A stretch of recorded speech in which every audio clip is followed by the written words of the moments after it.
La parole est à notre collègue Guillaume Gontard pour le groupe communiste républicain citoyen et écologiste. Vous avez la parole. Merci Monsieur le Président. Ma question s'adresse à Monsieur le Premier ministre. Depuis des mois que couvre la crise de l'hôpital, on aurait pu imaginer que la loi santé ou le budget de la sécurité sociale associent le Parlement à la recherche de solutions. On aurait pu aussi imaginer une concertation des partenaires sociaux, voire pourquoi pas un Grenelle de l'hôpital. Rien de tout cela. Votre mépris du Parlement et des corps intermédiaires n'est pas nouveau, mais sa violence continue de nous heurter. Il y a un an, votre méthode était exactement la même pour répondre aux gilets jaunes. Vous ne réagissez que quand la colère sociale vient enrayer la mécanique de votre machine néolibérale qui broie jour après jour le service public. Après avoir minimisé les problèmes, après avoir louvoyé, il vous aura fallu plus de 8 mois de mouvement social pour commencer à mesurer la gravité de la situation. Mais comme d'habitude, vous faites le service minimum. Vous reprenez une partie de la dette. C'était indispensable. On rappellera que ce sont les règles européennes qui obligent les hôpitaux à se financer auprès des banques privées. Une aberration. Pour revaloriser les salaires, pour embaucher, pour soulager les personnels et éviter les fermetures de lits, le monde hospitalier vous demande de doubler l'objectif national de dépenses de l'assurance maladie, soit 4 à 5 milliards d'euros par an. Vous proposez 10 fois moins. Sur les augmentations de salaire, rien. Sur l'ouverture de lits, rien. Sur les embauches, rien. Sur les internes, rien non plus. Ce que vous concédez d'une main avec des primes insuffisantes pour certaines catégories de personnel seulement, vous le reprendrez demain avec la réforme des retraites. Nous ne pouvons donc pas imaginer que votre réponse soit exhaustive. Monsieur le Premier ministre, merci de nous préciser les autres mesures que vous envisagez pour répondre à la crise hospitalière. Merci. Pour vous répondre, la parole est à Madame la ministre des Solidarités et de la Santé, Madame Agnès Buzyn. Madame la ministre. Merci Monsieur le Président, Mesdames et Messieurs les sénateurs, Monsieur le sénateur Gontard. La situation que vous décrivez, nous ne l'avons pas créée, nous l'avons reçue en héritage, vous le savez.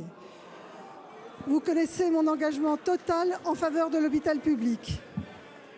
Les propositions que nous avons annoncées avec Monsieur le Premier ministre ce matin sont très concrètes.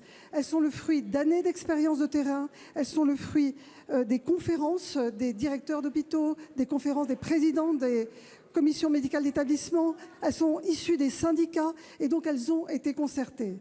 Nous donnons au personnel de l'hôpital, aux soignants, aux médecins, aux paramédicaux des moyens et des primes qui reconnaissent leur engagement permanent dans le soin des patients. Des personnels mieux traités, des conditions de travail améliorées, ce sont des patients mieux accueillis, mieux soignés, dans des lieux plus adaptés.